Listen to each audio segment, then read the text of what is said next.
So I said, hey, can I get 150 burgers, 60 fries? And this guy looks at me like, it was like, we can't do that. The kid was, dude, it was like his second hour working there. He was like, wait, what? Yeah, he's like, you got to go inside and see Sandra. It's like, holy shit, dude. Like, yeah, he was like 160 double-doubles. Hey, it's Herbert. And you're listening to the About Last Night podcast, you slippery little son of a bitch. About last night.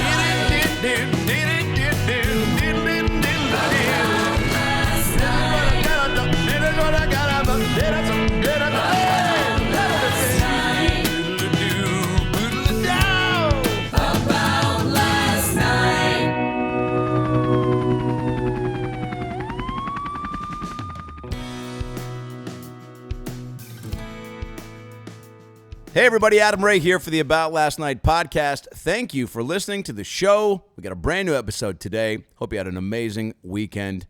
I was down in Arizona most of last week for Mariners spring training. Baseball season starts this week. Opening day is on Thursday. Cannot wait. My Seattle Mariners are poised for a World Series run, baby. World Series or bust. I will shave my asshole and get a tattoo of Lady Liberty on my dick if we win. First of all, shout out to the Mariners for taking such good care of me at spring training.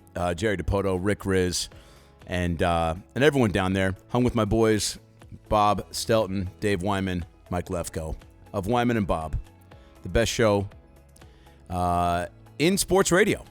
I said it before and I'll say it again. Good dudes. We had some fun, had some laughs, had some drinks, and got to sit around the complex and watch the magic unfold. Man, what a cool time spring training is.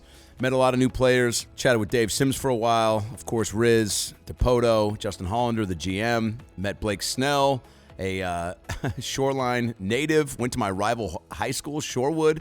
Blake Snell is a fucking former Cy Young winner and all-star for the San Diego Padres. Spring training is just something you got to do. The enthusiasm, the energy in the organization, and just everybody walking around. You feel like something special is on the horizon, and it was a dope experience to get a front row seat to all of it. And shout out to everybody, including today's guest, first baseman number 23, Ty France, all-star last year. Potential MVP and batting champ candidate this year. I'm saying it. The dude's poised to have a big year. We met, I blew him up on Instagram and said, will you catch my first pitch? You're my favorite player. He said, I got you. Who is this? I said, Adam. He said, what? I said, that's my name.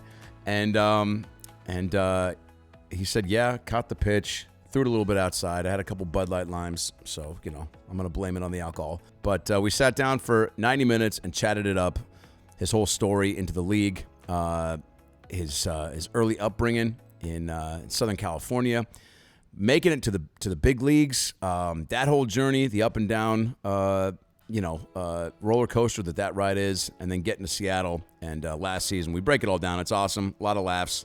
Enjoy the hell out of this episode. Follow Ty on Instagram at TyFrance_. Follow me at Adam Ray Comedy on Instagram, Twitter, and TikTok. Tour dates this weekend. Fort Worth, Texas. Hyenas. Come out and see me, baby. Fort Worth, Texas, Hyenas Comedy Club. 2 shows Friday on March 31st. 2 shows on Saturday, April 1st. And then, shows with the Impractical Jokers. Seattle Climate Pledge April 7th. And the Keller Auditorium in Portland, 2 shows on April 8th. Then I go to Atlanta to do a Paul Feig movie with John Cena and Aquafina. And then April 19th through the 22nd, Moon Tower in Austin, Texas. And a bunch more cities after that. All the information, AdamRayComedy.com, where you can get your merch. And, of course, subscribe to the podcast on YouTube, Spotify, iTunes. A lot of big episodes coming up. Matt Rife, Big J Okerson, KJ Wright of the Seattle Seahawks. And episode 700 is a few weeks away. And oh boy, do we got a big special guest for that. So make sure you subscribe. Tell your friends, tell your lovers, tell your enemies. And now enjoy a brand new episode of the About Last Night podcast with Mariners first baseman, Ty France. Guys, welcome back to the show. Man, we got a good one today. The pride and joy of Downey, California. I don't know if there's really a pride and joy of that. Are you the most famous person to come out of there? So I'm not actually from Downey. I don't know why. All right, that's been Ty France, guys. Yeah. Thanks again for paying. Yeah. Where are you from? I'm from West Covina, California. Gotcha. It's not too far from Downey, but right. When you fill out when you first get drafted, you fill out like this, your MLB bio. Right. And it said birthplace, and I was born in Downey at the hospital in Downey. Yeah. So I just put Downey, and it's stuck. So everybody thinks I'm from Downey, but I'm not from Downey. Well, now the people of Downey have probably, jumped on the Ty France bandwagon. They're probably claiming you. I mean, they can if they want, but... Well, here's what Downey has, at least the two facts that I found. Okay. And I wanted to see where Ty France... You know more than I do about fake birthplace now ranks. It was the... the longest running McDonald's is there. Oh, really? Do you know that? I didn't, no. I know nothing about Can Downey. Can you spell Downey? Yeah. I mean, it's pretty simple. Yeah, another time. And then the birthplace of the Apollo space program. Which, guess what? Probably was also in West Covina, let's be honest. Yeah, maybe. Yeah. Maybe. West Covina is, I think I know the West Covina Mall. I've heard of that on commercials. Yeah. Well, what was growing up in West Covina like? Honestly, it's a quieter town. There's not too much going on there. No, it was just your normal childhood. A big baseball city? Like a Friday Night Lights football type? No, I wouldn't say it's huge. I mean, you got a lot of good baseball players that have come out of there. Yeah. My high school, we had the Giambi brothers. Did you really? Yeah. They were, I mean, obviously a few years before me. For sure. But so you knew about them though? Yeah. So they were the talk of the town? Yeah. I mean, when you go to South Hills High School and you're a baseball player, that's, who you kind of want to model your game after. Yeah. Is that high school known for being, like if you're an 8th grade stud, mm-hmm. like your family might relocate so that you can go to South Hills? Yeah, I mean, it's a good sports program. God damn it, Mom. I mean, no, let's be honest. Dude, I got so nervous throwing any. If I had 2 walks in a row pitching, I played first base, which let's go. That's right. And then that's right. And then my coach put me at third base, and I made 1 error, and he made me catch. And dude, I was a fat kid growing up, which is probably why I played catcher and goalie. But fat kids make great goalies. I've said it before. I'll say it again because you're envisioning you fill the net. Dude, you fill the net. You also, if you got a good coach that's like, dude, imagine the ball is like fucking bagel bites or pizza rolls, something Totino's related. You're looking to stop everything. But first base definitely was people sleep on first base as being like all you got to do is stand there and catch. What would you say to those pieces of shit? I kind of joke around and say, first base is the easiest position out there. Sure. All you got to do is catch the ball. Sure. If you miss it, it's not your error. It's great. But there is some thinking that goes along with it. But it's not like, catching and pitching, they have to think a lot. So, bro, they're dialed in. You can almost, I feel like, space out from time to time at first. I feel bad for them because they have to do a ton of homework and ton of research. You have to study 12 different hitters. Yeah. There's way too much that goes into it. So you're just reacting and playing. I just catch the ball. Do you? I'm just here so I don't get fined. Yeah. Are you?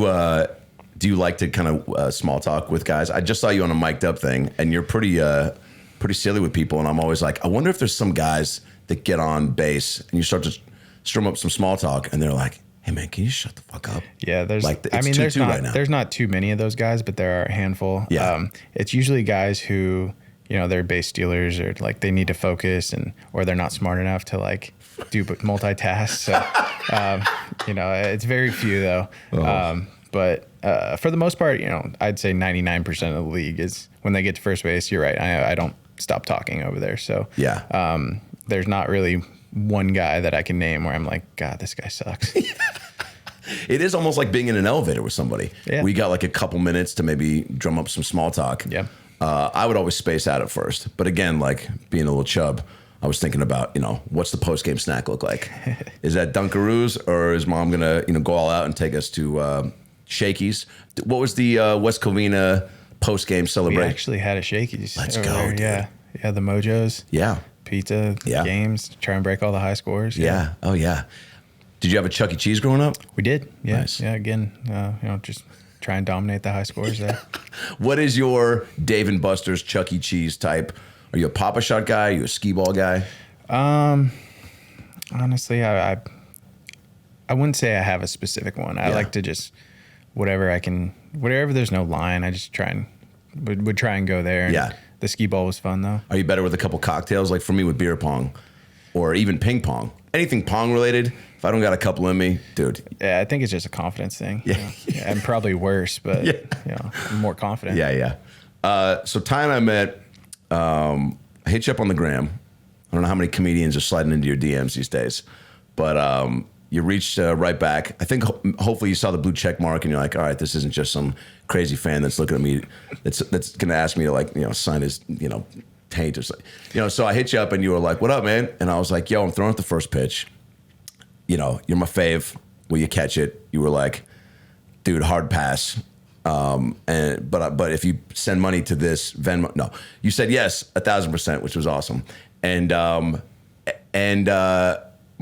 it was on your day off, I think, or you were maybe had a little something going. I think maybe a little elbow thing right before. Yeah. You might have been hit by a pitch, which you've set the fucking record for, which is bonkers. But you caught my heater, which all 42 miles an hour that day. But you didn't bounce it. That's all. Didn't that bounce matters. it. That's all that matters. Great to see my good buddy Adam Ray here at the ballpark throwing out the ceremonial first pitch.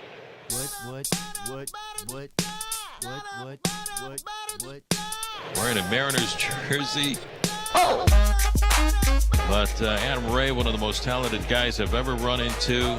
Actor, comedian, voiceover work. I mean, this guy is so talented. Grew up in Shoreline, a huge Mariners fan. Now living down in Los Angeles, doing some great work. I'm hunting, looking for a come up. This is fucking awesome. And he went to the top of the mound. He threw a great first pitch to Mariners first baseman Ty France, who has the night off tonight. Tell me real quick, when people get up there to throw a first pitch, I think first of all, I don't think you guys are, it happens so quick before the game that no one's really paying attention. But if you do get up there and you bounce it, or you throw it wide, or you throw it over the net, or it just falls out of your glove and dribbles towards the plate, that sticks with you. It probably sticks with you more than everyone else, but we don't really give a shit. No, I think even being the catcher, you never know what you're going to expect from people. Totally. How athletic this person is. You kind of look at them, you're like, all right, I got to stay on my toes here. Right. Because you look semi-athletic, right. So I'll take it. I figured we'll clip this. You'd be all right. But yeah, it's kind of nerve-wracking for us too, because like I said, we don't know where the ball's going. Yeah, that's. Do you get asked? How does it work with getting asked to do first pitches? Because then you basically just told them yo, I'm going to catch this. Because usually I think they provide you with somebody. Yeah, usually someone just they look for people who aren't playing that day, or Gotcha. someone that's on the IL or something like that. So. What are the Ty France not stalkers but super fans called? Do you have a name for Justin Bieber's got the Believers? Do you got any the French Quarters? There it is. No, not the Ty. I have heard that one before, but no, there's not. I mean, that definitely sounds like your man cave or whatever basement sort of funhouse you create. We can make that a thing. I Dude, just got a man cave. So did you really? Yeah. Break it down. What did you put in it? Honestly, we haven't even moved in yet. We had bought the house in February. Yeah. So we haven't even put furniture in yet. There's nothing there yet. Is that where you're gonna live though during the season? Yeah. Yeah. Okay. So that's getting taken care of. Yeah.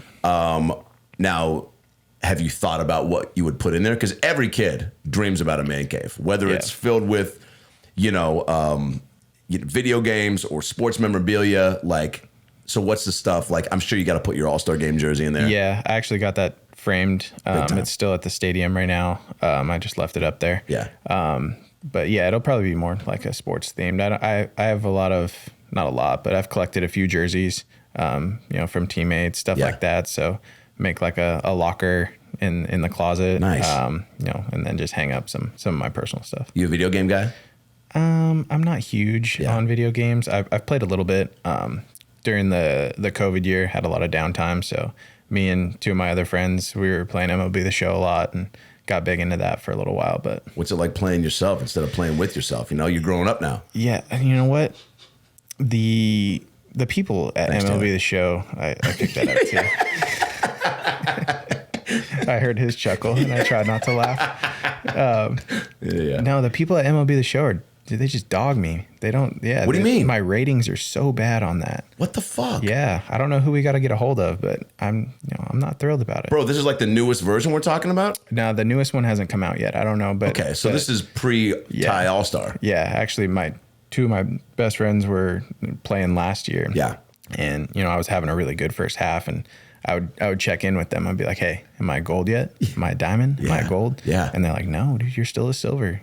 What the fuck? They're like, "Play better." I'm like, "I don't know how much better I can play." Can you imagine that being your motivation to like grind it out? But I mean, it had a wherever little you something. get it, right? There's a little something to do with it. Wait, so you said like jerseys of people you looked up to. When you first started playing baseball, I want to really like kind of get the full scoop here because your journey's pretty awesome. And it's like, I feel like just getting going. You tell me, yeah? I sure Do you feel like you're so. in the very early part of your career? Yeah, I mean, it's weird. I feel, because I'm, almost 29. Yeah. And I'm playing with 22, 23-year-olds. Yeah. So I haven't been in the league that long. I got, 3.5 years, but it feels like I've been around a lot longer. And then having to play with, these kids like Julio and, Tatis, the youngsters that are just dominating our game. It makes you feel older, but... They also started playing when they were like 6, right? Yeah. But in the grand scheme of things, I'm still hopefully early on in my career. So baseball, you strike me as someone that played all sports growing up, yeah? At least I wouldn't say all sports. Baseball, football, and basketball were like my 3. Gotcha. Yeah, me too. But I kind of gave up on basketball because I turned into a football player on the basketball court, and I fouled out in like 3 minutes. Totally could have guessed that. We had a kid named Scott Vaughan growing up, and he would tackle people instead of defend them. Yeah, Were you that kid? I never tackled anybody, but I was fouling. You were throwing some bows. Yeah. Well, hard defense comes in many shapes and forms. I was vertically challenged, so I had to make up for box out and get aggressive.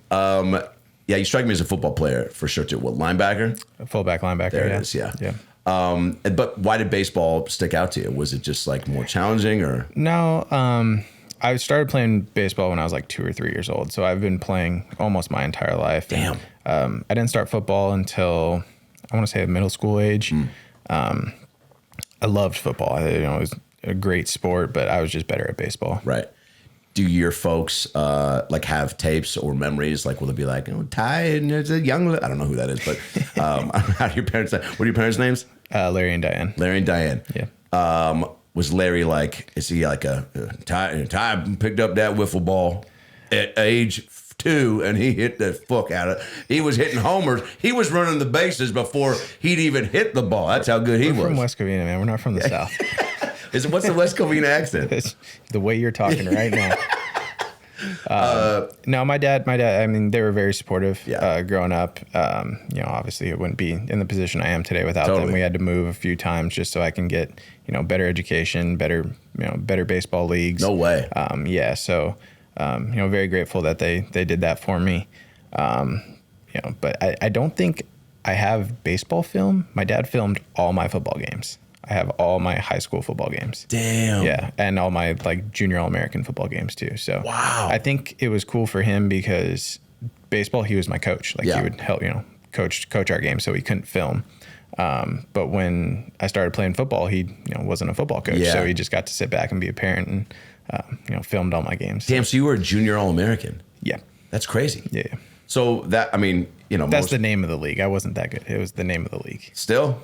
It was like Pop Warner and Junior All-American were the two. Gotcha. Did you always have like an ease on the field? Because I feel like you look at any pro, I still can't even, I'm still watching you guys, on in a spring training game or even like in the batting cage. And I'm like, I'd be freaking out in the batting cage just having my the players watching me. It's almost like I attribute it to when you're first starting in stand-up and, let's say, I'm about to go up at the Comedy Store, Chappelle comes in or Bill Burr and bumps the guy in front of me or bumps me, and now they're going next, and now I got to follow them, but then they stick around and watch. It's like, fuck, I know they're in the room watching. Yeah. But at some point, you just kind of like go, all right, I know what I'm doing, and I trust in my own, skills to be able to just like block that out. Yeah.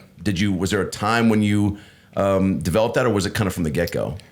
Yeah, I think it was kind of from the get-go. Yeah. I mean, obviously there's, even now, like we play in front of 50,000 people and, big games, the anxiety can get going. Yeah. But I think it's just something that kind of like yourself, we've been doing so long that we know what to expect from ourselves and we know how good we are at it. And so I think that kind of takes away the anxiety, but don't get me wrong. There's still some that pops up. Well, let me just like jump to it, I guess, and then we'll come back around. But like the, I guess the first playoff game, right, in Toronto, that was probably was that the biggest crowd and the biggest stakes, like the first taste of that? Yeah, I would say right? so. But we didn't feel it really till the second game, because the first game, I think in the first inning we jumped out 3-0 and just took the air out of the building. Yeah. So we didn't really feel it until the second game when they, Teoscar hit 2 home runs and the place was going wild. And that's when you're like, damn, this is pretty cool. This is crazy. So you kind of feed off it.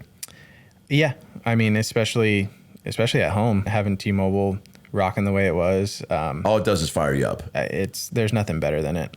You just feel it running through your body, and it's obviously last year we didn't score a run in 18 innings, but the fans stood for 6 hours screaming at the top of their lungs. So That's so crazy. Yeah, it was amazing. Yeah, I know. I had text to the next game that Sorry. It's all right. Maybe next year. Yeah, for sure. What was maybe the first thing that stood out, like being in Seattle, about like just the fan base that you were like, oh, these people are like, they bleed baseball? So I kind of, when I got traded over here or over to Seattle, I kind of did some research and just realized how good of a sports town Seattle is. The football, we got hockey now. Yeah. Just how loyal these fans are, and they hadn't been to the playoffs in 20 years and we're still selling out games. And it was like, why? Like we haven't been good in 20 years. Yeah. What is there all these people doing here? And then we've gotten better and have given them something to get excited about. And that playoff game, even though it didn't turn out the way we had hoped, there was nothing cooler than having 45,000 people that are just going nuts for you. You're like a little kid in that moment, yeah? Yeah. Is it truly the same as like when you almost like tap back into it, like the clincher night, right? I mean, like I'm sure even driving to the park knowing that that's a possibility. And then once Baltimore, I think, wins, right, or loses, they did one or the other. Yeah. They basically made it like now tonight can be like, are you guys knowing that? Are you watching that? So what's cool actually is the scoreboard that they have out there. We're able to they live update the games that are around the league. Right. And so, yeah, I mean, you try not to, but obviously it's right there. The game of that magnitude. Yeah. You're looking over your shoulder, looking at the scoreboard and, seeing that, okay, they won. Okay. So now all we have to do is win. Holy shit. And then are guys talking like are you like kind of like, hey man, like, we're not necessarily talking about it, but we're like, all right, we know what's at stake here and like, we know it's possible. Yeah. So, that was something. Break down that day and that night for me. I guess just like the way the game was going. Like, does the pressure in those situations get, like you said, man, trying to break a 20+ year streak and knowing you can do it at home on a Friday night where there's a fireworks show to happen after the game. It's Friday, so like you guys win. You're gonna hopefully get a little time off. Just break that down for me. Yeah, I mean, you try not to make it a bigger deal than it is. Okay. But obviously, you got the 20-year drought. It's just been on our back. I've only been here. This is going on my third year. Yeah. But you feel that you can feel that the city is just dying for playoff baseball. And so we tried not to make too much of it, but we also, like I said, we knew it was at stake. And so you show up to the field, you go through your daily routine. And again, we're playing the A's, so it's like, all right, we should be able to handle business against these guys. But for some reason, we were the only team in the league that they wanted to, play hard against. So, we knew it was going to be tough, but go through our daily routine. Game starts, you got 45,000 screaming, and then I think we scored a couple runs early in the game, had a lead. They tied it. And then I think I hit in the 8th inning. So I didn't hit that inning. But I was kind of just walking around the dugout and you could tell like everybody, for some reason, every single player, every single staff member, when Cal went up to hit, everyone was standing on the top step. Yeah. And I, for some reason, was the only one that wasn't. I was walking back and forth in the dugout, and he hit the ball, and it was one of those swings where you hear it first, and then your head snaps and you're like, oh shit, that's like going Brad far. Pitt in Moneyball. Yeah, your head just snaps, and I could have swore like the whole stadium went silent for a second, and then the blackout thing is real. Like when something so cool and so big happens, you kind of like forget what's going on. Wow. I grabbed the closest thing to me, and that was the gum bucket. And you just see That was my nickname in middle school. gum bucket. Yeah. I'm sorry. It's okay. So I grabbed the bucket of gum, and everyone met him at home plate, and we just dogpiled him. And on the baseball field, for me personally, I don't think there's anything cooler that I've been a part of. The pitch from Acevedo. A drive deep to right field. Down the line. The Mariners win this game 2-1. The dream lives. They're going to the playoffs. The drought is over. Cal Raleigh. Wow. Hey now. Hey now. Hey now. Are you kidding me, Cal Raleigh? Emotions so high, you can't even like control, right? I mean, are you an emotional guy to begin with? I'm not. You're not? I'm not. Don't cry at movies? I'm a big softie, Yeah. but when it comes to like sports and stuff, like I'm not. You got ice in the veins. I don't know. It's just, I don't want to say it's like it's my job. Yeah. But like, I try not to let the moment get too high or too low. I try and be the same person regardless.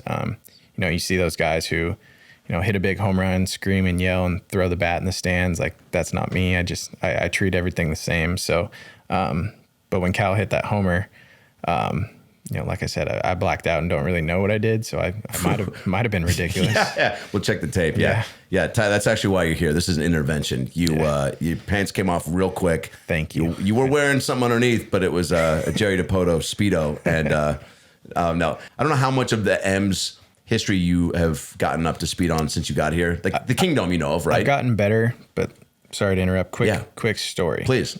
So I was in San Diego before this. Yes. I knew nothing about Seattle. I knew Griffey played there. That's all I knew. Wow. Yeah, didn't know much about Seattle. You were in San Diego from when you got drafted. Drafted in 15. Yeah. Debuted in 19. Traded in during the COVID year in 20. Yeah.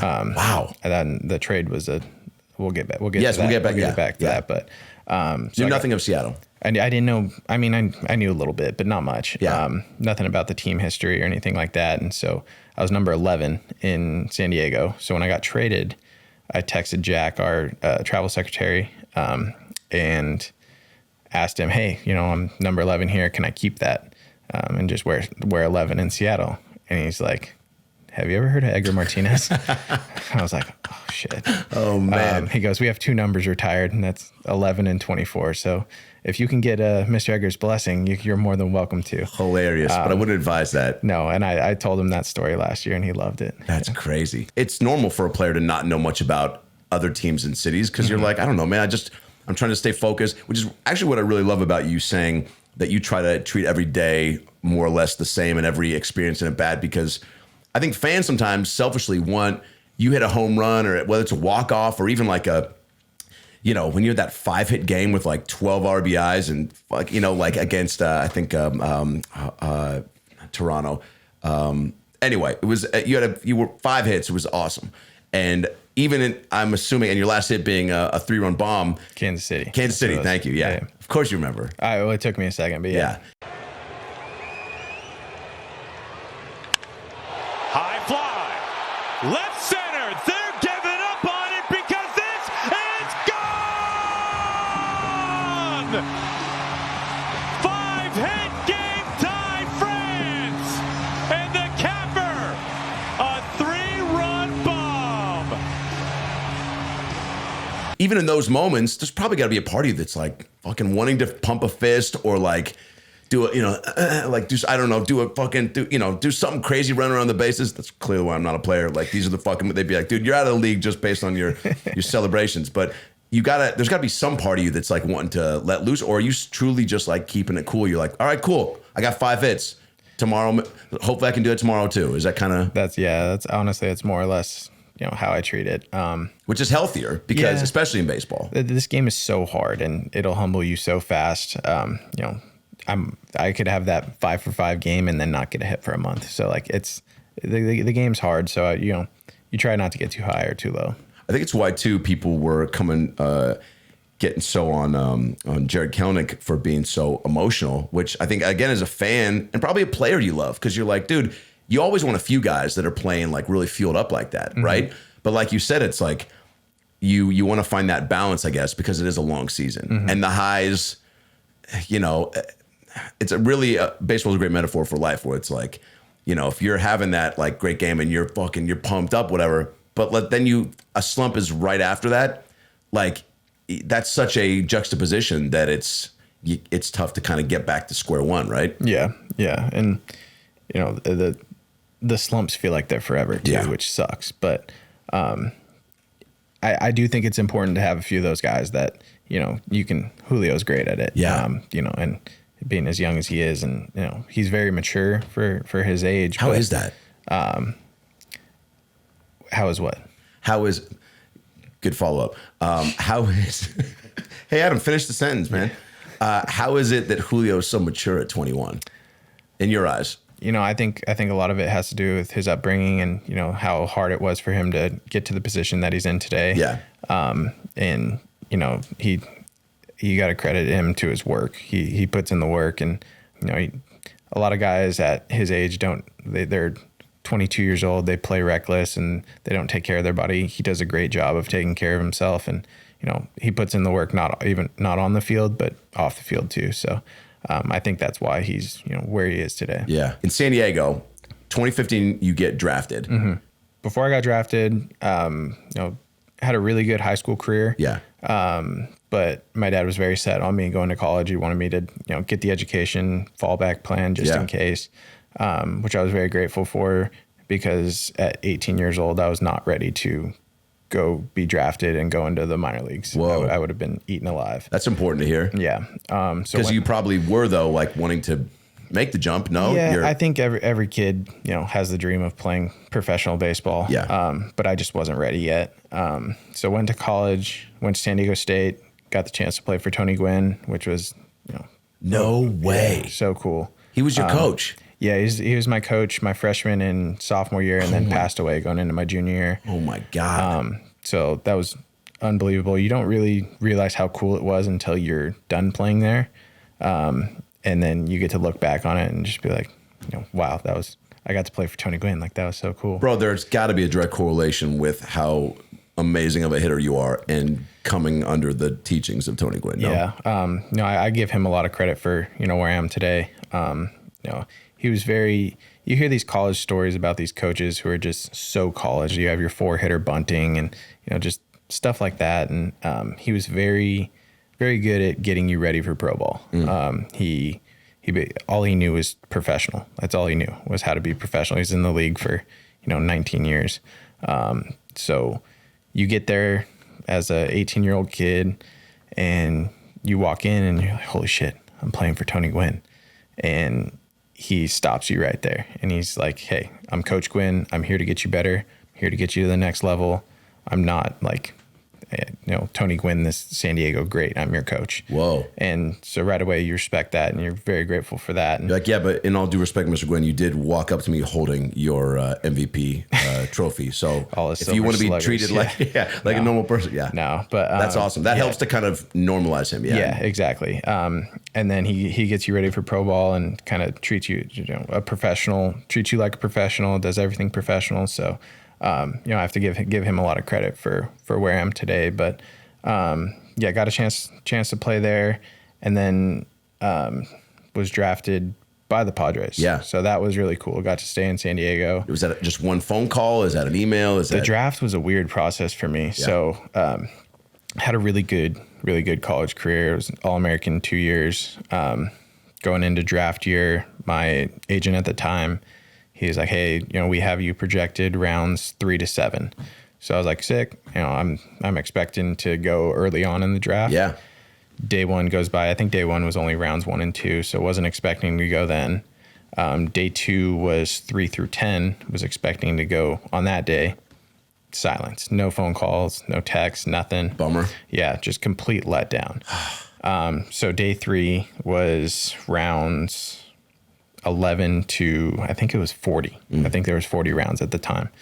And I was like, I got to get drafted in this at some point today. I'm going to get drafted. Based on what you just did in your college career and what your agent's telling you. Yeah. So, I mean, the first probably 10 rounds go by that day, and I'm still just sitting there. Oh my God, twiddling dude. my thumbs. Like, I guess I'll work at Curves. I don't know. Well, I was expecting to go back to school. I still had my senior year to go back, but I wasn't excited to go back because we were losing a lot of guys, and we weren't going to be that good my senior year. So, and that's going to like factor into like, right? Yeah. I don't know, man. If you're one good guy on a team that's not that great, like you're not going to shine in as much. And being a junior in college, you have a little bit of leverage where you can, negotiate, price and all that. Totally. And, as a senior, you don't have any. You basically, they'll say, hey, here's a plane ticket, and you really don't have a choice, if you want to play pro ball. So rounds like 20 to 25 go by. My agent calls me and he was like, hey, from round 25 to 40, the Dodgers are supposed to take you for this amount and school. So I was like, okay, cool. So I'm just sitting there waiting. Each round goes by. And we're in like the 30th or 31st. And I'm like, I haven't heard a word yet. Like, I'm going back to school. Fuck, man. And then you truly had shifted your mind. I completely shifted my mind. And by this point in the draft, like there's no like phone calls. You just have the tracker up and you just hear, you don't even hear your name. You just draft number, 1257. Yeah. San Diego State. Like you're at Baskin Robbins getting your number called. Kind of. Yeah. And then round 33 came around, or 32. My agent had called me and said, hey, if the Dodgers don't take you with their next pick, the Padres are going to take you. So I was like, oh, sweet. Dope. Like a little bit of like, pick me back up. Yes. 33rd round, neither team picked me. I was like, what's going on here? Dude, at this point, you got to be like, yo, agent, are we talking about the same sport right now? Well, I no longer have that agent. Oh, Faye, man. R.I.P., but also, what the fuck? My agent now is great. Yeah, good. So, and then 33rd came around. Nobody took me. 34th, the Dodgers passed on me, and then my phone buzzed, and I was like, oh, sick. So I picked up my phone, and it was the Padres letting me know that they were going to take me, and so that was like a big sigh of relief. Finally, all this hard work you've put in your entire life, regardless the round, it was okay. Now I have an opportunity to make my dream come true. Love that. Within 48 hours, I was on a plane here to Arizona. Went through a 3 day physical workout type of thing, and then was in the minor leagues after that. So wow. Yeah, it's crazy how fast it all happened. But you said you're not super emotional with the game, but I mean, like, could you not help but get a little? I think it was more of kind of like I did it. A tie of relief. Yeah, a tie of relief. We'll be right back. We'll keep it right here. Yeah, no, it was like, okay, I accomplished the next step, but obviously the ultimate goal is the major leagues, but you can't do that without, going through the minor leagues. So accomplished that, was in the minor leagues from 15 to 19. Yeah. They put me on the 40-man roster. The Padres put me on the 40-man roster in 2000, the off season of 18 going into 19. Yeah. Had a really good shot at making the team. Came into camp. We were a week and a half, 2 weeks into camp. I was going off. Supposed to be our opening day third baseman. Fired up about it. What were you doing in camp that was just, because we're in spring training. We're in Peoria, Arizona right now, where the Mariners and Padres reside. But like, what about spring training? Like, can you do, it's an opportunity for guys that have just been drafted mostly, right? Is that kind of what spring training's for? This was my first major league camp. Right. So it's basically for guys that were in my position at the time. It was, you have to come in and prove that you're good enough to be on our major league team, and you either make the team or you don't. So you've been doing that? Yeah, I had been playing really well. Was playing really well. And then we were probably 2 weeks into camp when the Padres did this blockbuster deal with Manny Machado, signed him to a 10-year, $300 million deal, and basically just kicked me to the minor leagues. Wow. Yeah. Yeah. I'm very grateful though to have been able to play with Manny, because he's not only a great human being, but one of the best teammates I've ever had. No way. I learned a lot from him, and I was, as much as it sucked at the time, being able to work with and shadow a guy like him, was unbelievable. What did you pick up from him that you can share? Basically just how good he was at slowing the game down. This game will speed up on you really fast. Yeah.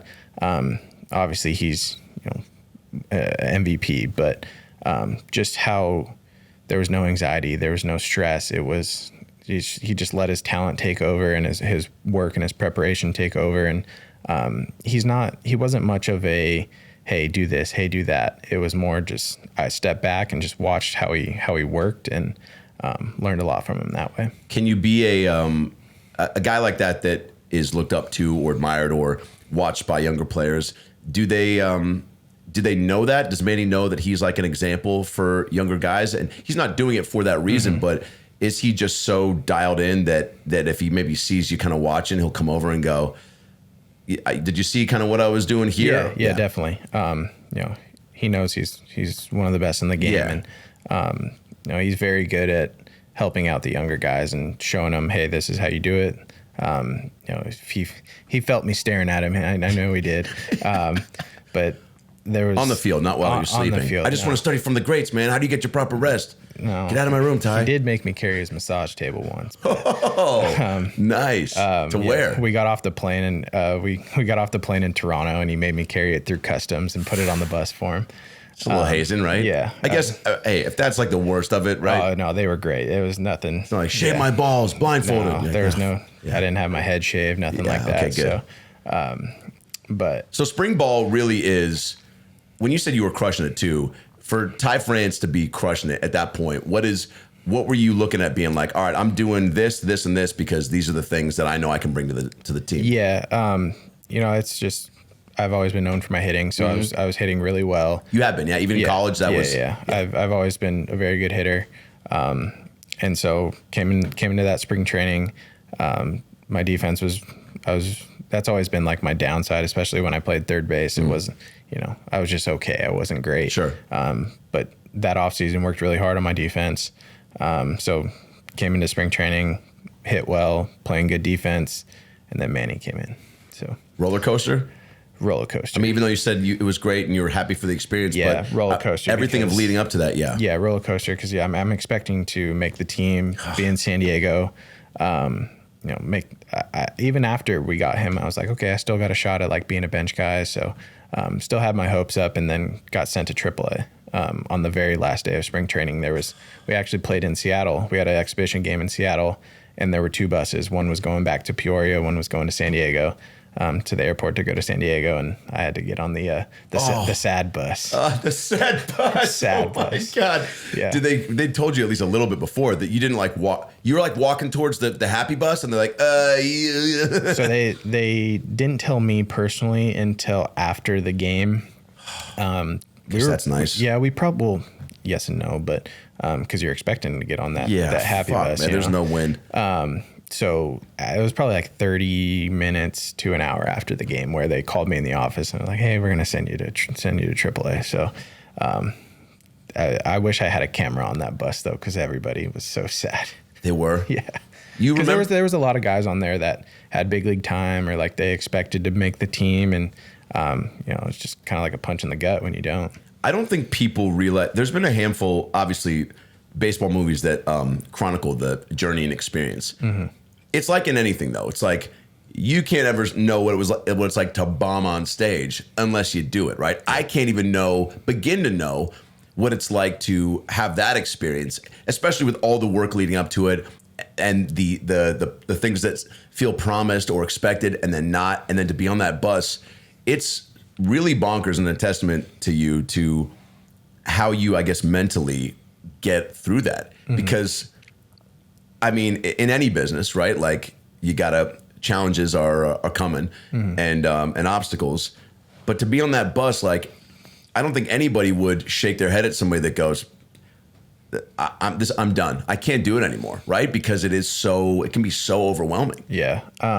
Especially being that close. Like, I'd never been to the big leagues yet, and I was literally right there, one bus away from being there. But at the same time, was the bus driver sad, or was he at least like happy? I think he was confused. Like, why is everyone crying? No. Oh, shit. Yeah, I think at that point, I was upset, but at the same time, I had already played in AAA. I knew I could hang there. I knew I could, handle business there. So went there, had a really strong start, and ended up being there for, I think, a month or month and a half, and then got the call that, hey, you're going to the big leagues. We were in Vegas. We were playing in Vegas. Cool. A lot of guys had gone out to the Strip, kind of run around out there. I didn't. I stayed back, and it was like, it's already 11 o'clock. I'm gonna go to bed. Always been like that. Yeah, I'm a big homebody. Yeah. I'm not much of a goer outer. So this man cave, we might not see you in the off season. I hope not. Yeah. I'm gonna lock the doors. Ty, dude, we rented out an Airbnb in Mercer Island for Seafair, dude. Sorry, man, but Double Dare reruns are on. Or Yeah. I don't know what your show is. Football season. Football. Oh yeah. Sorry, football man. season. Yeah. But we were in Vegas. I just turned off the lights, got ready for bed, and I feel my phone buzzing, and so I pick it up, and it was a number I didn't have, and you know how like below your phone it says like where the call's coming from? Yeah, or could be this person, maybe. Yeah. Ours, it said Puerto Rico on it, and I'm like, I'm not answering. This is 11 p.m. This is a scam. News. Yeah, maybe an ex. Got it hung up. Within, I'd say 10 seconds, I got a text from our manager. Said, "Hey, Ty, this is Edwin. Give me a call when you get a chance." So I was like, "Oh," they called him right back. He was like, "Hey, are you out on the town right now?" I'm like, "No, I'm in my room." He goes, "Okay, good. Love that." He's like, "I'm gonna need you to pack up. You're getting on a flight for San Diego in the morning." And I didn't say anything. He's like, "Hello?" I was like, "Are you being serious?" He goes, "Ty, why would I lie to you about this?" So I was like, "Okay." And you're like, "I don't know, man. I'm in fucking Sin City right now. I'm in capital line. I'm in bed right now. What do you mean?" Yeah.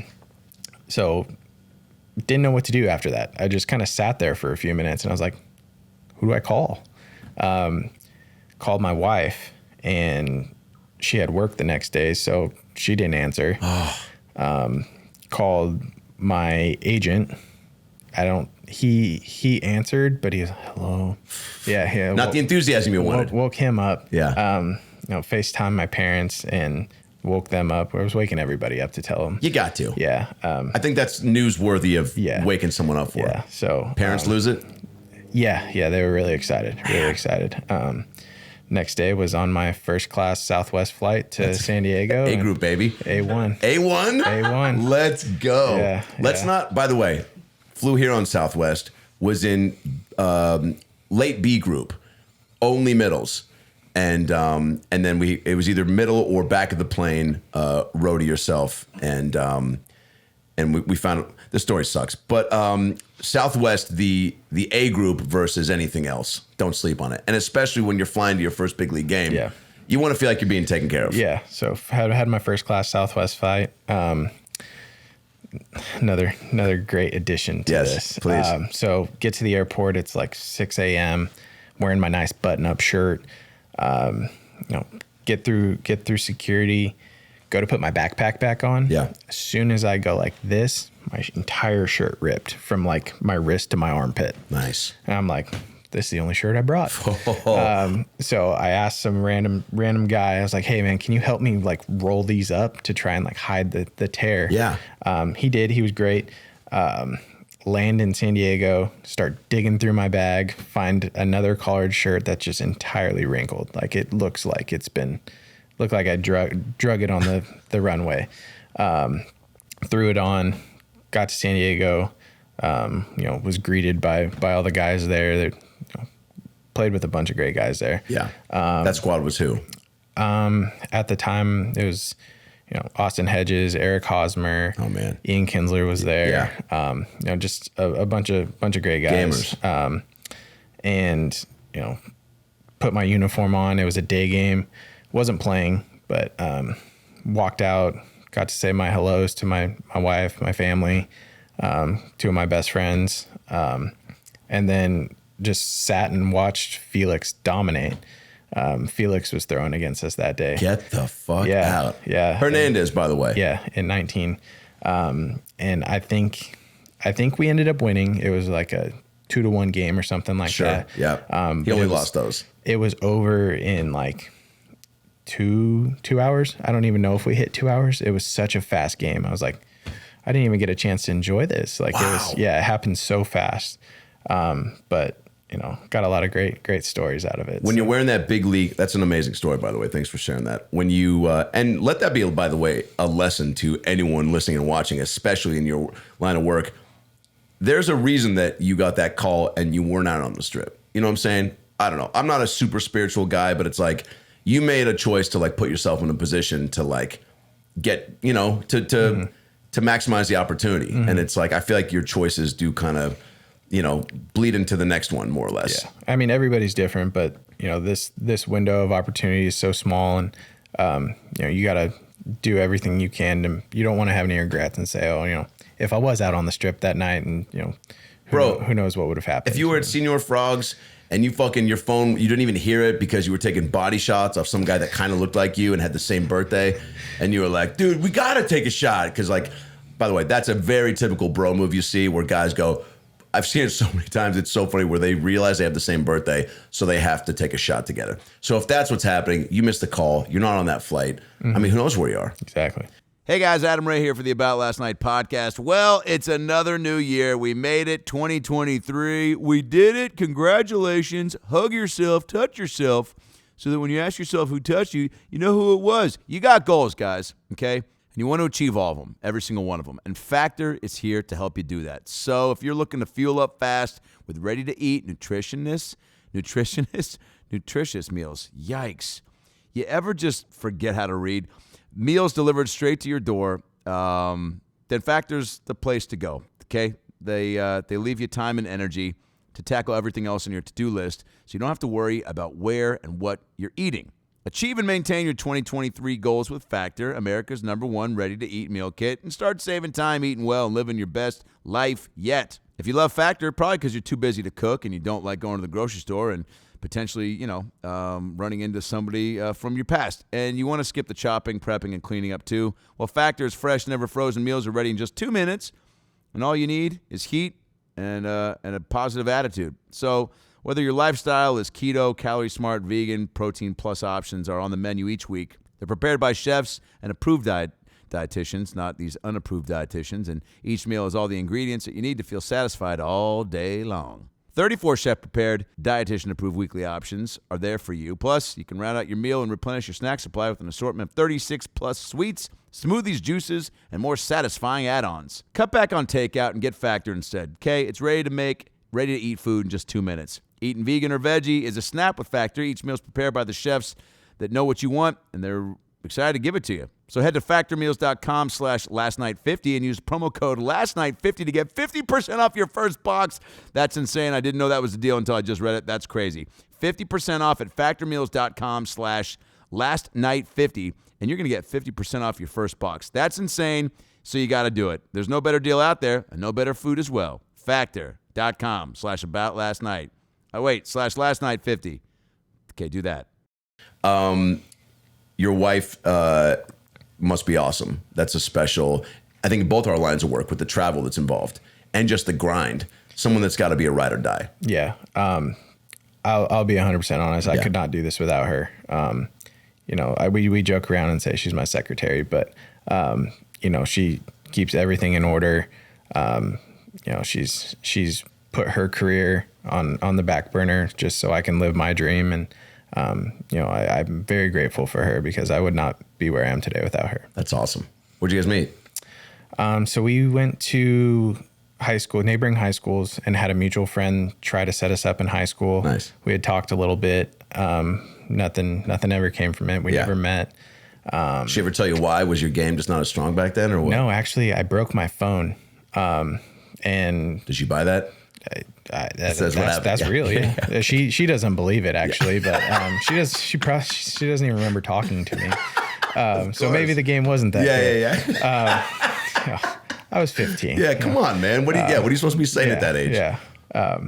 No license, nothing. No license. You can't go anywhere. You No. can't offer them anything. You're not buying. You're like, someday I'm gonna have a man cave. She's like, sure you are. Yeah. And then my first off season, she went to Cal State Fullerton. All my buddies were still playing at San Diego State, so went to that baseball game and ran into her there. And a couple nights later, we went to an escape room in BJ's, and the rest was history. Awesome. Yeah. I've never done an escape room. Is it a great date? Ice break? It's a good. Yeah, it can get awkward. Yeah. But no, I think it's cool to kind of see, can you work with this person? Oh, nice. Yeah, all right. Yeah. And we barely passed. That's amazing. And then I saw you guys just went on a bunch of, you went on an amazing vacay, it looked like, this off season. Was that extra rewarding because of the season? And also because again, you saying you're a homebody, do you like to travel in general, or was that like a true all right, the baseball season is so grueling, and we really accomplished a lot this year. Personally, being an first time All-Star, which by the way, and then playing it in Dodger Stadium in LA, moments away from Downey, where you're not from, West Covina, that had to have been bonkers. Yeah, that was a wild process. Yeah. Because I had a really good first half. You were an all-star. Let's just say that. I'll say it so that you can, stay humble. Had a really good first half, and then was, they did the fan vote with me and Vladdy. Obviously he won the fan vote, but honest, I wasn't even expecting to be in that position. Really? No, because, like I said, my story, I'm 34th rounder. I know I'm playing well, but I'm not, wow. Sure. I don't feel that way. Okay. I don't feel like that superstar. I always had that, always had to earn, totally what I've got. But, very grateful to even have been in that spot, to been, in the fan vote with him. Oh, bro, that must have been awesome. It was so cool. Seeing your shit get, I was sharing it every fucking day, man. The crazy commercials that the Mariners were doing for me, just stuff like that. It was so cool to be a part of. And didn't win, which, it's hard to outvote an entire country, but sure. I was at least expecting to make the team, just based off of being second in fan voting. Yeah. And then when Scott announced Julio that day, before he had made the announcement, he called me in the office and he's like, "Hey, I just want to give you a heads up. I don't want you to be blindsided, but you didn't make the team." And I was kind of taken back by it. I'm Fuck yeah. "What do you mean I didn't make the team?" Yeah. I'm leading every first base category. What do you mean I didn't make the team? And he goes, "Yeah, I'm sorry. I hate having these conversations. It's not the first one I've had, but it kind of is what it is." So the fans found out about your lack of game when you were 15, and frankly, they don't want to back that. Yeah, maybe. But they kind of made the announcement where Julio, and you don't want to take away that from anybody. No. You want them to have their moment. Yeah. But inside I was pissed. I was like, how am I not good? Even making this team. Bro, the city was furious. Yeah. All sports talk radio. My boys Wyman and Bob were dude, everybody was almost wanting to boycott the sport. It was crazy. It was. And then, I hate that it had to happen this way, but it takes, a couple guys backing out or a couple guys getting hurt. Yep. But it doesn't change the fact that you're still an all-star. 1,000%. Got the opportunity. I was the last person added to the all-star game. Great call. Yeah, it was great, but it was kind of okay, the all-star game's in 2 days. Nobody knows about it. I have to get everything lined up. Had to go get a red carpet outfit. Yeah. Had to go. Wife had to go get a red carpet outfit. It was. Yeah, that's a bigger deal for her than you. Yeah, she set everything up with tickets and stuff with my family, friends. Took care of all that. So all I had to worry about was the game.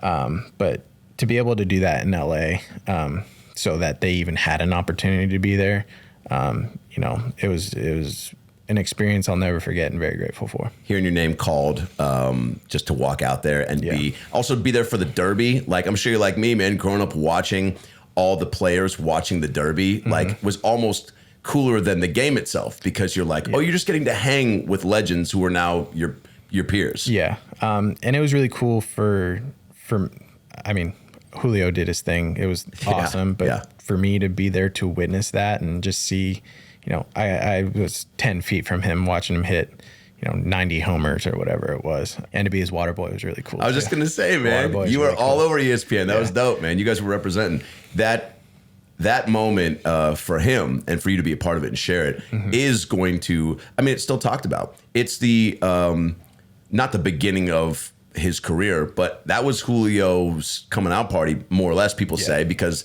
of the national stage. And also, you know, like even still being as solid as he was at that point, production wise, it takes something like that everyone's watching to then talk about, right? Yeah. I think that's what's hard about being in Seattle is not hard, but you know, for guys like Julio, they don't get that New York attention. They don't get that LA attention. So, you know, if he was doing what he's doing now, if he was doing that in New York or LA, I mean, he'd be an A-list celebrity. Yeah. You know?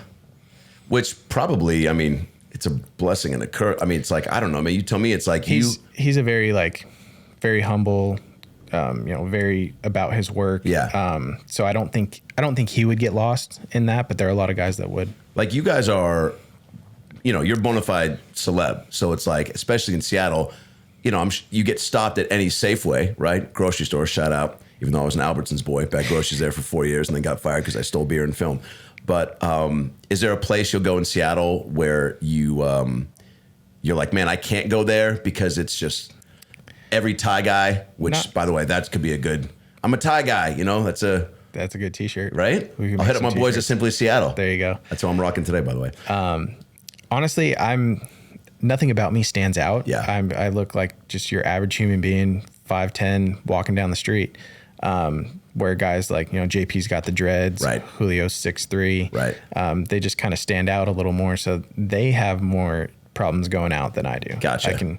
I can walk across the street and get some ice cream and no one will know who I am. Do you Actually, like that? I do. Yeah. I do like that. In 2021, I lived in the apartments behind the football stadium, so I would walk home from every game. And that's the awesome. entire season, not one person stopped me. No way. Nobody knew who I was. You're like John Stockton in the Dream Team documentary. Did you ever watch that? I did, yeah. Remember how Stockton talked about like everyone was going nuts, but they were like, and he would go up to people and go, "Do you know who I am?" And they're like, "No clue, man." Yep. So you like that ambiguity? I mean, it's cool. You get it in pockets, I'm sure. Yeah, right? It's usually when I'm out with, you know, at dinner with guys like JP or you know, stuff like that. But it's starting to happen a little bit more now where people are starting to recognize me. I saw some video of you guys driving a golf cart to In-N-Out. Yeah. That was just a couple days ago, no? Yeah, last week. Yeah, okay, cool. That was really fun. The M's are really good about doing stuff like that too, and helping to kind of take your guys' personalities and, you know, make you not just players so that the fans can really have a connection. That's why it's dope that we're doing this, because it's, you know, it's fun for the fans to really get a more... it's cool because, you know, a lot of times they only see us as, you know, Ty France, the baseball player. They don't see our personalities. Yeah, they man. don't get to see all that. So that was fun. You were driving the little golf cart. It was you, Cal, JP, and who was in the back there? Bryce Miller. Yeah. Did you really get that many doubles from In-N-Out? Supposedly. Holy shit. They called and pre-ordered, but so they called. We take this cart. We pull into the drive-through at 11:20. It's on the Mariners YouTube channel. Yeah, we pull in at 11:20, and I'm like, they told me to fake order. So I was like, okay. Right. They already placed the order. So I said, hey, can I get 150 burgers, 60 fries? And this guy looks at me like, it was like, we can't do that. The kid was, dude, it was like his second hour working there. He was like, wait, what? Yeah, he's like, you got to go inside and see Sandra. It's like, holy shit, dude. Like, he was like 160 doubles. Hey, Sandra, go talk to Sandra. I was like, can I just borrow your walkie-talkie? Because there's 4 cars behind me. I'm in a golf cart. I look like a fool. What are you doing?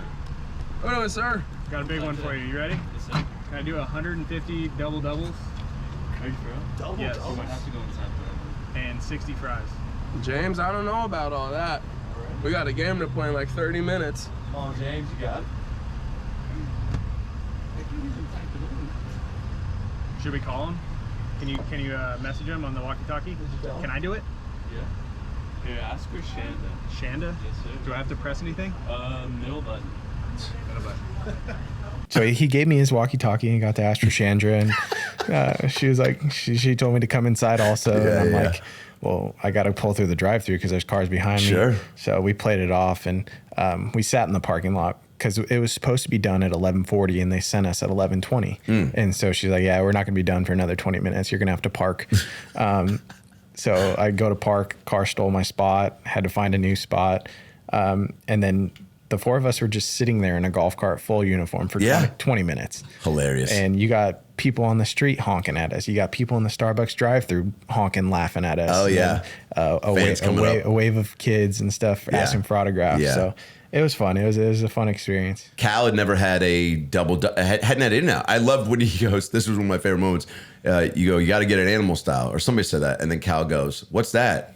And I thought you were almost going to pull over and go, get off the cart, dude. I was ready to. You don't know what animal style is? I mean, you're a CA boy, so In-N-Out probably you grew up on. Oh, yeah. I hate when people say Whataburger is better. Or, get out of here. Yeah, Five Guys. No. In-N-Out's the only way to go. They've mastered the burger. 1,000%. They have one thing on their menu. And they know how to do it. Yeah, and they're Don't complicate things. They're killing it. Now, let me ask you this, though. Being a Seattle, legend now, Dick's, you had to have tried Dick's. I haven't yet. You haven't tried Dick's in Seattle yet? Nope. I'm going to make it my personal mission to deliver. And for those of you who are like, well, this podcast took a turn. No. Dick's is a fast food chain, like an In-N-Out in Washington State. The burgers are unreal. Is that the restaurant where they're... It's a drive-in. You pull up. Okay. It's basically, they call it Dick's Drive-In. So you can't go in and sit and eat and dine in like In-N-Out. You pull up, it's the big window. It looks like it's from the 40s and 50s. The fries are unreal, but it's the same thing. They got burgers, fries, shakes. Okay. Yeah, see, they mastered the menu. And Ty, it's unreal. Oh, I can't wait for you to... I'm waiting for that delivery now. Man, now is that like... Because you got to, you're keeping yourself, France fit. I'm fit, not fast. Do you have... Well, dude, I used to call myself... I dropped that line the other day when I was mic'd up. That was fun too, man. Yeah. How was that? That was cool. That's the first time I've ever had like a two-way conversation. You crushed it. But that little thing kept falling out of my ear, which was annoying. But when I was in our dugout, it was like pure static because all the setup and the equipment was on the first base side because I played first base. Yeah. So whenever we were close to our dugout, I took it out because it was driving me nuts. But our announcers do a great job, and it was a fun conversation. Was it distracting when you're at the plate? Because that was super fun. Just hear you talking while you're at bat, I was like, oh, this is like the dream. This is like watching the band rehearse. Yeah. Now, how you want to handle this, Ty? They're going to tell me the pitches. Yeah. Tell the people at home I said hi. He told me fastball right there. He was wrong. Stay fair. Just foul. Running for no reason. Again. It wasn't too hard. Granted, I was facing the Cy Young runner-up, so was a tough at bat. But the catcher, Sebi Zavala, we went to college together, so had some cool banter with him. Yeah. Was joking around that they were telling me the pitches in my ear, so. No, that was fun. I would do that again. Getting to Seattle from the journey you'd been in San Diego and up until that point, to then be an all-star, is there a part of you that's just like, you're just building on that confidence and you're like, oh man, the sky's the limit now? Do you take a minute to like pinch yourself and reflect, or are you just so dialed in where you're like, again, like, all right, cool, I'm an all-star. I got to enjoy that, but now like back into it because we just came off a 14 in a row. The playoffs are now in sight, so like I kind of gotta, I'm gonna allow myself to enjoy All-Star Weekend, but then it's back to biz. Yeah, and I think the hard part for me during all that was I was still like fighting through that injury. Yeah. I almost wasn't able to go to the All-Star game because of that injury that happened in Oakland, and I got to give our training staff a lot of credit because they did everything they could to get me healthy enough to play in that game. So very grateful for them. But yeah, I mean, it happens so fast. You show up, you do the red carpet, you play in the game or the home run derby game, it's over. So next thing you know, you're back on the plane to Seattle, and we were having a really good year at that point. And personally, my arm was still not where it needed to be. Yeah. But I think I was healthy enough to go out there and try and help the team win. Fortunately, guys like Gino, Julio, Carlos Santana, JP, Cal had a great second half. Yeah. They kind of, took over and, did their thing and pushed us into the playoffs. So what's great about baseball too is that like there's always guys that are going to step up, like whether it's because of injury or they just get an opportunity because maybe a lineup card changes around. This guy's going to DH now. This guy's going to play in right. How tough is it to? You strike me as a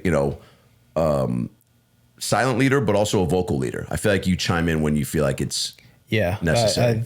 You hit that pretty much head on. I'm not the kind of guy that's gonna come out rah, we got to do this, we got to do that. But if there's something that needs to be said, I don't have a problem, saying it. I'm not going to jump down someone's throat because I know how hard this game is. Yeah.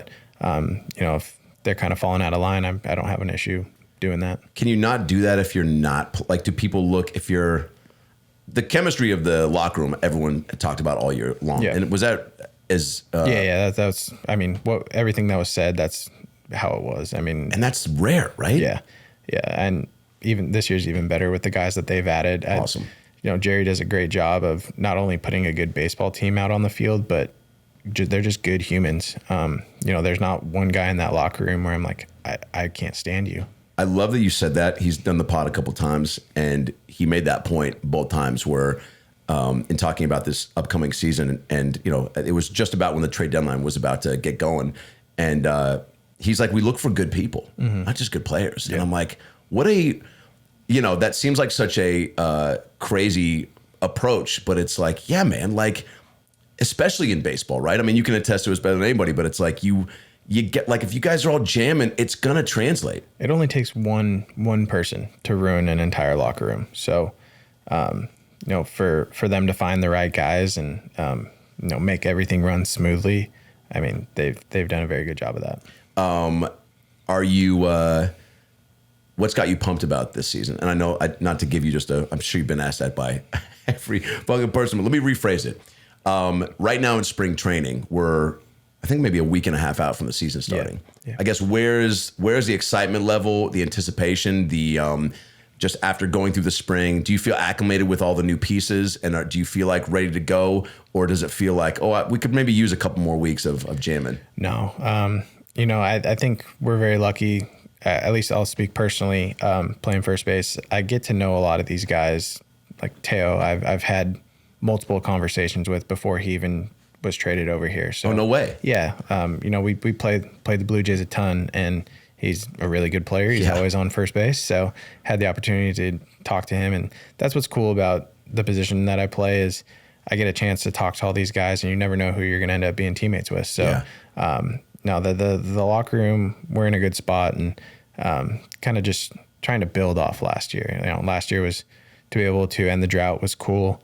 But every team will come into spring training and say, we're going to go win the World Series this year. It's the best part about baseball. Yeah. And, majority of those teams really don't have a chance. We have a legit chance to make a good push, and, the drought's over now. Yeah. We don't have to worry about that. We can go out and, I think once we did end the drought last year, it was a big, like we can breathe now. Yeah. And then we beat Toronto. We were like, all right, we can do this. And then, we had to face Houston, which is never fun. But as a player, does that series, I did want to ask you that, because as a fan, I'm watching being like, all right, it's one game. Like, it ended in a shitty way, but that was the first game. So many, analysts were like, you can't come back from that. You can't come back from it. It's over. The city's over. Baseball's over. Christmas is canceled. You're like, all right. It was such an overreaction. Was that Mad Dog? Was that who you were doing? My right man. there? Dude, my man. I picked it up. Come on. So crazy. Yeah. It drove me bonkers. Yeah. And I don't mind the guy, but I was like, bro, get your head on straight. Yeah. You know this game is so... It's any given Sunday, you know, it's even in baseball. And it was like hey, man, it just... Whatever. Shit happens is one way to look at it. Yeah. How do you take that as a player, and how do you... I think on our end... you know, we weren't obviously the first game. It was like, damn, that sucks. But because you were cruising like in that first Blue Jays game, right? Yeah, you were like, we were in a spot where we could have easily won all 3 games, and it was just, you know, all it took was one swing or one pitch, and we were playing the Yankees in the next round. So I think that was the hardest part for us, was being that close against a team that has pretty much dominated the AL West for years now. Being that close and not being able to finish. That job was probably the hardest part for us. Crazy place to play in. Does that affect you? I don't think it affects us. Yeah. But Houston is kind of like Toronto. They just once they close the roof and that place starts, yelling and screaming, it's loud. Yelling and screaming and banging trash cans and everything else you guys do over there.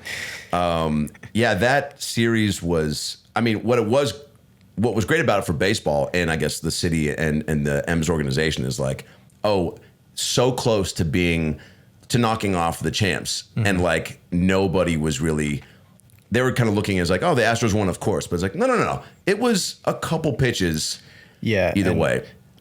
Talking to a few people around baseball after we were the team that they were most worried about. No way. If they felt like if they got past us, because we played them well all year. Yeah. They felt like if they got past us, they were going to win it all. And sure what happened. Yep. Was that 18-inning game the most insane game you've ever been a part of? Watching it, I couldn't dude, when Brash, which by the way, have you faced Brash in batting practice? I haven't faced him, no. Yeah, probably want to keep it that way. Yeah, I mean, he's like one of the little brothers I never wanted, Really? He's a great teammate and a great friend, but no, I can handle my own against him. Yeah. Not worried about him. So is there nobody because you guys got that, Jerry was telling me about that pitch simulator thing. Yeah, the traject machine. Yeah, because I was like, dude, you want to throw 13-year-old Adam Ray in there and see if these guys can handle the, like you said, on that? 42 miles an hour. You got tape on that? I'm sure my mom's got tape. It's probably, she might have taped over my baseball games with my Cowardly Lion performance in the 6th grade. Is there anyone out there when Randy Johnson was at his prime, guys were definitely, there's that famous all-star moment with him and John Kruk. Yeah. He was for sure, as you said, yeah, man, I didn't want to get hit and I was legit kind of scared up there. Mm-hmm. Do you get to a point in your, your hitting confidence where you're like, nah, man, bring up Nolan Ryan in his prime and I'll take a hack? That machine, I think it's very beneficial. Yeah. But it's also hard because I think it's harder than facing the actual pitcher. It's basically just a projection of that pitcher. The machine has its stuff, but when a pitcher's throwing and stuff, you can kind of see his hand and you can see spin right away out of his hand or how he's holding the ball. With this machine, it just shoots the ball out of a hole. So you're not picking up it takes an extra, 1/10 of a second longer to be able to pick it up, where Gotcha. our brains are so used to registering it right away. So I personally think it's harder. Yeah, you're taking away some of the intangibles of the pitcher's eyes. Well, that was my next question, is being such a dominant hitter. What are you, and I don't want you to give away secrets or anything, but when you're in there, when you step in the box, are you really able to see, are you looking at Verlander's eyes, his hands, if he shaved his knees, if he just did a Sudoku an hour ago, what are you tracking in the guy before, in a moment? Because you're up there, Yeah. The better pitchers, they're very good at not giving away things, where some pitchers, they fall into routines, and there are some guys where, they hold their hands in different spots for different pitches, and they just kind of don't even realize they're doing it. And so, if they hold their hands up high, we know it's a fastball. If they hold their hands down low, it's an off-speed pitch. So you're looking for that? Yeah. Oh, yeah. Damn. And any advantage you can have, hitting's one of the hardest things to do in the world. Hell yeah. So any advantage you can have, you try and take advantage of. But off that machine, I do think it's very, very helpful. I think it's very good. I think it would be cool to be able to throw Randy Johnson up there and see how it goes. Fuck yeah. How rewarding is it to guess right, I guess? If you see, like, you're like, all right, I think that's going to be a heater. And I mean, the result usually is the reward in itself. Yeah. Yeah. Is hitting a home run, I wrote this question down. We're almost done. A few more minutes. Yeah, you good? Mm-hmm. Thanks, brother. How's this been going so far for you? Good? It's great. You having a good time? Yeah. You said you're easy to work with. Okay, cool. You said you did a few other pods, or you've done so many radio interviews. Yeah, radio interviews. Which are quick. This is better, too, because it's long form and you can actually, build some rapport. But. Yeah. No, I've done a couple podcasts, but they're like the Zoom ones. Like this is legit. Live in the flesh. This is the real deal. Shout out to my boy, Coach Taylor. Coach, what's the name of this spot? We can give it a plug. Speakeasy Studios. Great, dude. If you could lower your enthusiasm next time, that'd be awesome. Speakeasy Studios. My boy, Coach. Do you call him CT, Coach Taylor? I'll call him Coach. Well, Coach, give Ty the. By the way, when you came in here, Coach goes, Ty France. He goes, that's a baseball name, bro. I mean, Tony Gwynn, Ty France, Ken Griffey Jr. Do you at some point were you like, all right, I gotta play baseball because I have a baseball name? Some people don't have J.P. Crawford. That's a baseball name. Mm-hmm. Robbie Ray just sounds like my older brother who developed an app and asked me for $50,000. You know what I'm saying? but which if I have a beard, Robbie and I can somehow get a similar doppelganger. Can you grunt louder than him? Robbie's a grunter. Oh, that's right. When he yeah. All right. How does it? It's like a scream now. Oh, that's right. It's a scream. Yeah, not what I just did. It sounded like you had a fart.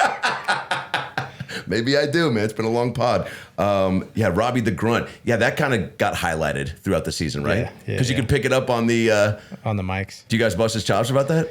No, I mean they. As long as he goes out and dominates, he can do whatever he wants. Is the just back to the rapport real quick? Is it? Are you guys so loose to where you can kind of bust each other's chops? Oh yeah. You got to be able to do that, right? Yeah. I mean, like I've said earlier, this is a hard game, so we try and make light of everything because this game will crush you. Like imagine going out and doing 10 shows in a row and they're just awful. Oh God. But you got to do an 11th. But you got to do an 11th. So it's crazy how humbling this game can be. Yeah. I don't know what it's like to have a bad show anymore, Ty, but thanks for putting me in that imagination world for a minute. Stay humble. Come on. No, for sure. Bro, it still happens. Why it still happens is because I'm always writing and you're always doing new material. And also every crowd's different. And you go up there with the confidence, but it's like, man, you might get a room that's packed, but maybe it's just a collection of strangers that night that wants to laugh internally. Yeah. And so you're like, all right. Well, now it's am I doing a good job? Totally. It's on me to connect with that. I never put it on the crowd either. I don't know if, I don't know. There's got to be games too where like it's packed and somebody hits a home run and you're like, shouldn't this place be going nuts, right? Or no? Seattle always goes nuts. Always goes nuts. I mean, even the day games where. Oh yeah, dude. Yeah, it's they do a great job. What's hard is like when you go on the road and you're in Baltimore in the middle of the summer and it's hot and nobody's there. Oh God! You can hear the crack of the bat because nobody's there cheering. You could hear the Peanuts guys fighting over like hours for that week. Peanuts, beer, churros. You hear it all. Fuck. What's your favorite baseball snack? If you're going to a game. That's a tough question. Yeah. Probably just go with some nachos. Yeah. I think the helmet nachos are cool. The best. Yeah. Because you get something to go home with. Yeah. A commemorative the item. Helmet ice cream. I had a lot of those as a kid. Baller. Yeah. You've had Ty France bobbleheads, right? Haven't they done? No, Ty. So that's this year. My first dude. ever bobblehead night. I'm fired up for that one. I love that you are. That's a big deal. The Mariners crush the giveaways. I had the other day one of our media guys walk up to me and get super close, and he's just, "What color are your eyes?" Just Larry David and you. What color are your eyes? I'm like, brown. He goes, "All right, it's for the bobblehead." Yeah. Hey man, say that first, and don't lick your lips after you ask me.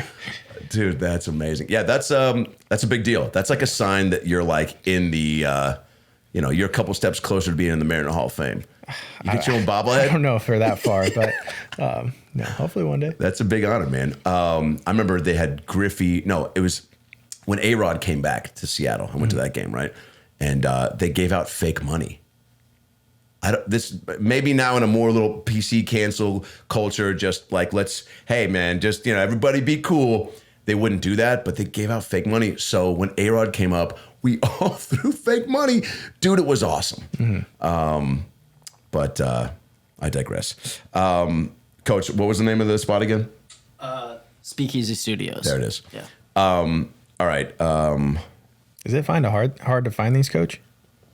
Find what? The Speakeasy Studio? Well, it's kind of a long story. I can tell you off camera, but yeah, thanks so much, man. Yeah. No problem. Yeah, send him an email. I'll send you. Okay. Okay. I had a couple. You know what's so funny? I made a whole map here. Haven't even looked at it once because we're just jamming, and that's the sign of a good pod. Favorite shows as a kid. Ooh. And even now, I want the guilty pleasure show for Ty France. What were you watching as a kid? And then nowadays, when you today's a day off. I was a big cartoon kid. Yeah, me too. Nickelodeon was big growing up. So you got the Rugrats. Let's go. That Hey Arnold. Yep. That kind of genre. But I'll be honest. Now I'm not too much of a TV person. I think the last show I watched all the way through was Ozark. Nice. Yeah, I like those kind of shows. What about your wife? Does she have my wife sucked me into Love is Blind?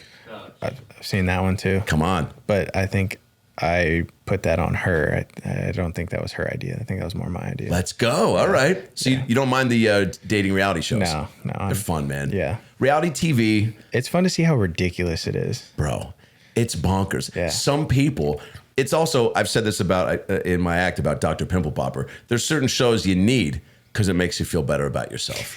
You're like, hey man, I might have, been 0 for 3 last night, 0 for 4 the next day. But when you watch Pimple Popper, you're like, at least I'm not that. At least I don't got a foot on my shoulder, right? Yeah. But then that guy's going in to make changes too. Favorite cheat meal, right? My boy The Rock's got his cheat meals, and if Ty's coming off the clincher, the party the next day. How about the party that night? What'd you eat? We didn't talk about that. I saw, I think, a tweet from Jesse Winker being like, "Yo, I'm gonna be at Joey's in Bellevue," and I was like, "Get the fuck out of here!" Did you guys rip it up that night? Mainly at the stadium. Cool. Because we had a day game the next day. Oh yeah, which sucked. You played, didn't you? No, I got the day off. Thank God. Yeah, but they didn't tell me that night. Otherwise, I would have went a little harder. Oh yeah, come on, Scott. And a lot of us, we drove to the stadium, so we had to get home somehow. Oh shit. And so honestly, for dinner after that, I don't even know if we ate. I think we ate beer. Adrenaline was just guiding you through it. Yeah, I don't think we ate. Was that party awesome? I mean, I heard from Riz and my boy Bob Stelton being down there, and Jerry, and obviously, I watched the post. I mean, you guys then going onto the field, yeah, which was sweet and emotional and fun, and Service throwing a few back and owned that mic, dude. Yeah. I mean, but you're also probably watching him do that, being like, yeah, that's our boy. Or was that all right, here's another side of this? That was a little out of character for him. Oh, He's cool, usually yeah. buttoned up. Yeah. But no, that was cool to see. Especially for him, he'd been through a few bad seasons here, so to be able to, be the one that led the team to that was, cool for him. But the locker room, I can't really give you a full on, it was. It's good vibes. It was just a blur.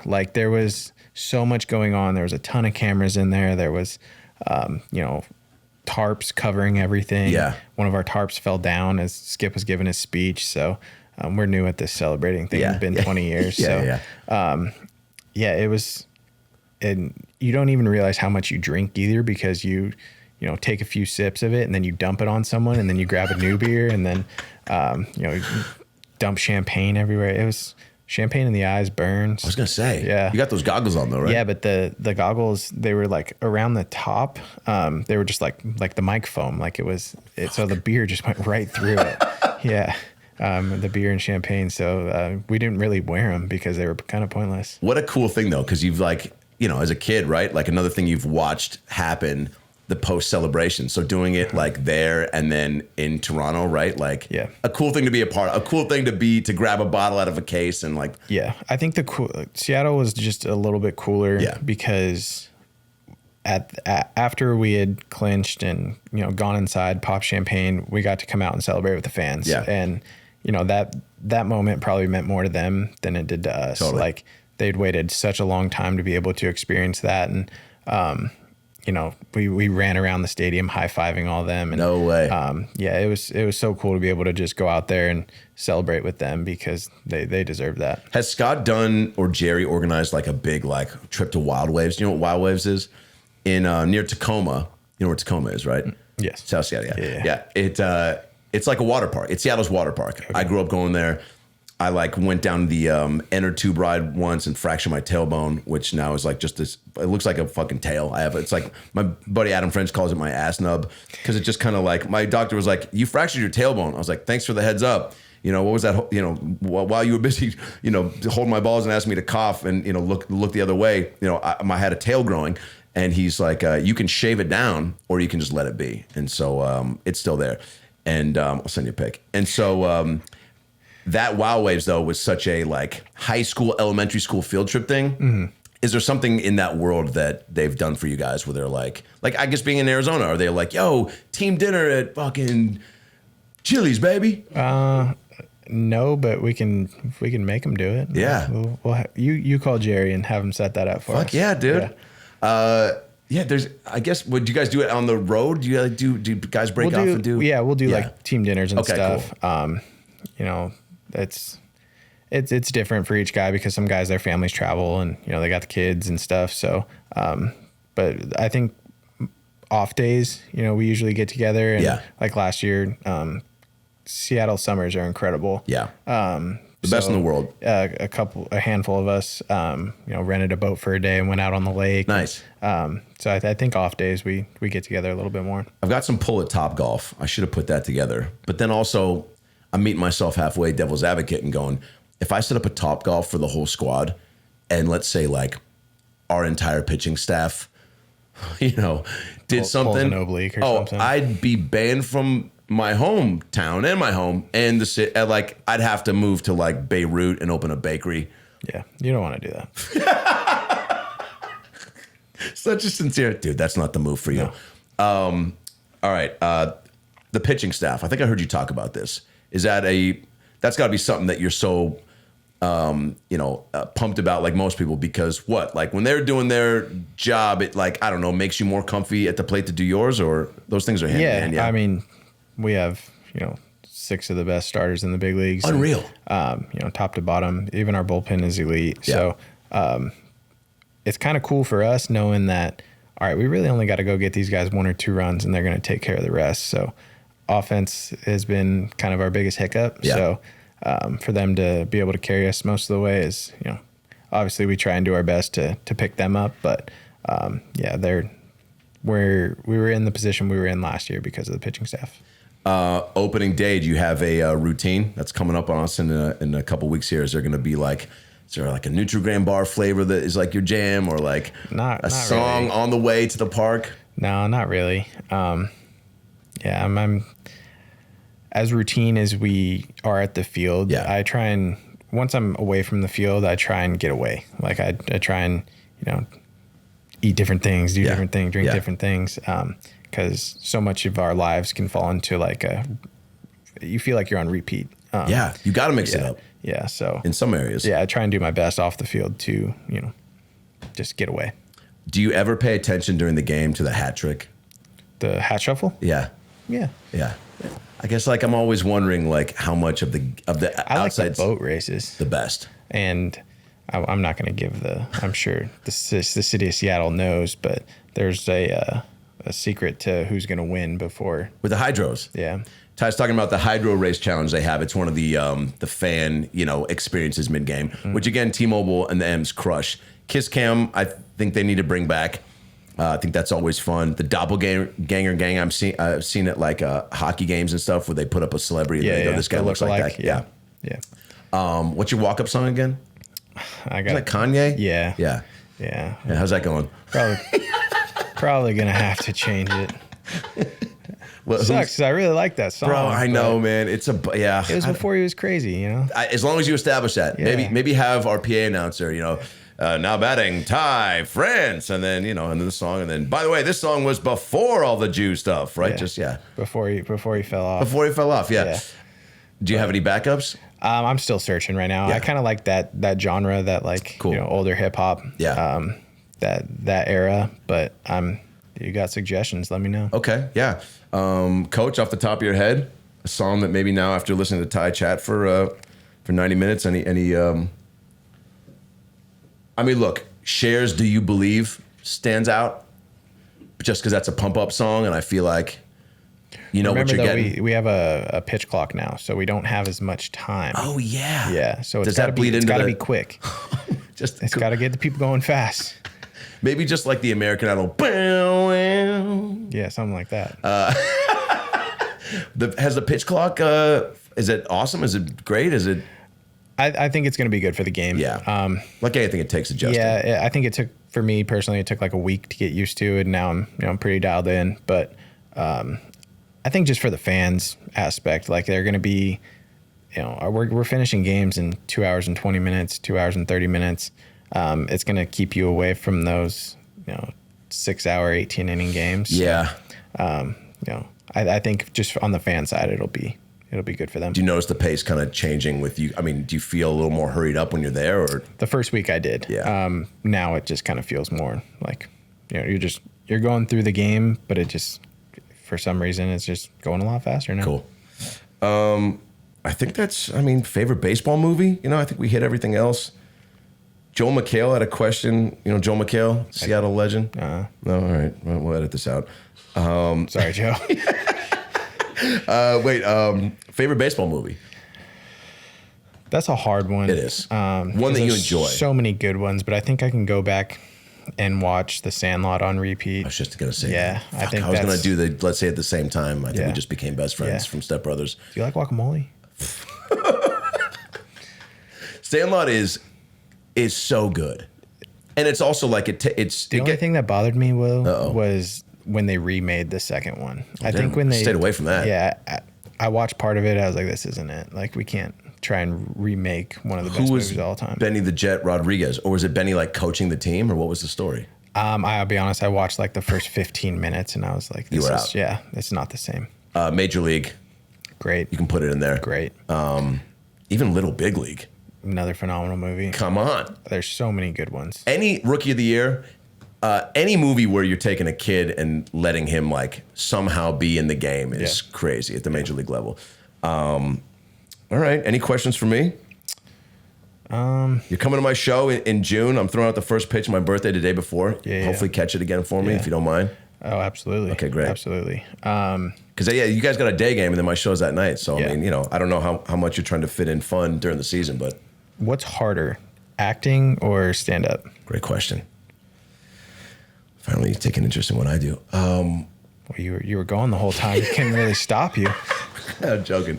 You know what? What's harder, man? Or is it just different? People also ask in that same token, like, what do you prefer? And it's like, man, I love acting. It's awesome to get to. I played Jay Leno in the show Pam and Tommy on Hulu. 4 hours of makeup. Hiding behind, like getting lost in that character and getting to act with Lily James as Pam Anderson when she's a living legend. Improvising with Sandra Bullock, Melissa McCarthy, the shit. Stand up you can't replace. It's just like, and harder probably because of the spontaneity factor, right? And I love doing crowd work, but truly it's like even the bits you feel strong in, shit always changes. I'm always like adjusting. Maybe the order of stuff or the timing of stuff. So for stand-up, you have like a timeline like written out. I've got like a bullet points. I'm gonna hit this. Yeah, that. I've got stuff in chunks. I've got stuff about. So you don't have like a legit script. You're like, all right, I'm gonna go in and I studied this. No, I've got like I write on stage a lot. Rarely will I sit down and go think of the whole joke and write it all out and memorize. Back in the day when I first started, man, I would memorize, practice in the mirror because I was so concerned about getting it all out. Now it's like I got a pretty good memory for. Just remembering all my bits. But I also like to have the idea of what I want to say and then kind of, figure it out on stage. But I guess stand-up probably harder, right? When you say coach? Yeah, extremely. But also it's I like, think so. Also Tom Hanks and Castaway. It's like, fuck, I don't know. Like, is that harder than Chris Rock doing a special live on Netflix like a couple weeks ago? I don't know. It's all relative. Yeah. Who are your stand-ups that you like to watch? I think if I'm going to pick one, Kevin Hart. Love it. Yeah. Good call. He seemed like I drew an interest in comedy around like his early stages and kind of just watched all his stuff. Yeah. Yeah. He's a beast. Yeah. Does that terrify? Is he that small in person? Oh, yeah. I haven't seen him. I've worked with him once, yeah. Oh, I towered over him. Yeah. It felt great. Is that something that you would never like to be on stage for, like, let's say... I could never do a stand-up comedy show. Oh, so if I was like, Ty, you get 5 minutes. Good luck.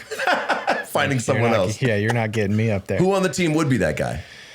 That if I said 5 minutes to any Mariner, who would everyone got to like decide who it was going to be? Probably Gino. No way. Yeah.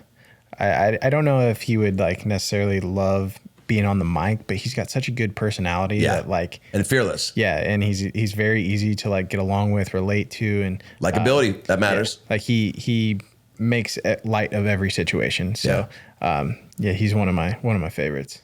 Hell yeah. Well, you're one of my favorites, and it was a real pleasure to hang. Hope you had a good time. Absolutely. Yeah. Thanks for having me. At Ty France on Instagram. Right? Underscore. At underscore Ty France. Yeah. I tried to do just Ty France and someone already had it. Get the fuck out of here. Who took it? Ty France. You're old. I don't know. Walked right into that one. Yeah. Dude, best of luck in the season. I'm sure you'll hear me screaming from the stands. Ty France, you're the man, dude. Thanks, brother. Thanks, brother.